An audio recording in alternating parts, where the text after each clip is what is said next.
Yes. Well, thank you, Madam General Evaluator, Toastmaster, and thank you, Rita, for a really personal story. Let's get personal, and that's exactly what you did.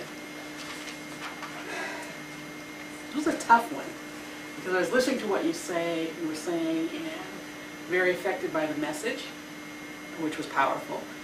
But nevertheless, my job, of course, is to evaluate your delivery of the speech. So, I'll start with the beginning. You gave us a little bit of a tutorial on storytelling, which I didn't feel really did anything to promote your story. It just took up a little time in the beginning. So I think I would have given that either to me as the evaluator or to the Toastmaster who introduced your speech. Just a couple of sentences about these are the parts of the story, just to remind people in case they didn't already know. But I would not have included it in this kind of story. Okay? Nothing personal about it.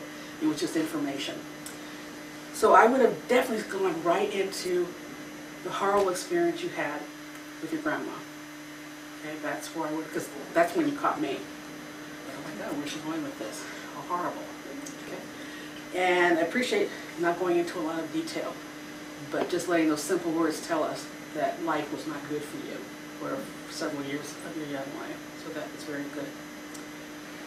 Then you moved on from the going into the hospital to really an epiphany type transformation that immediately led you to adulthood, family, and you just sort of whipped over everything in between, and that to me kind of left a whole lot of things out.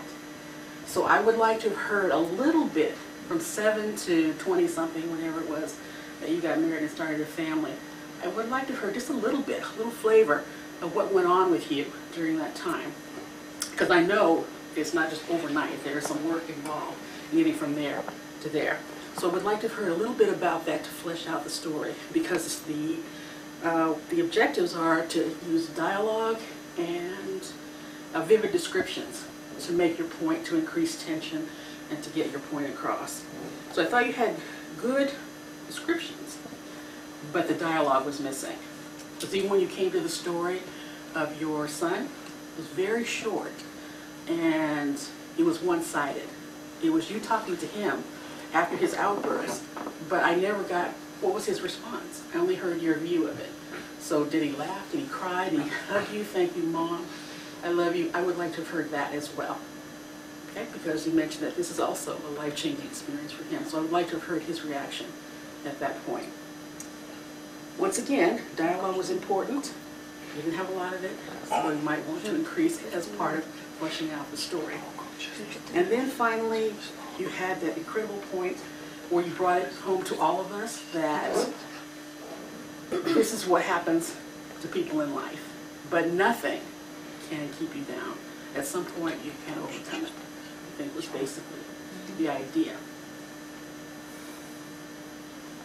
Once again, there needed to be some things in the middle that brought us up to that point where you were telling us that this is my personal experience, this is what I've learned, this is how I've learned it, there's a few things I've picked up or experienced along the way.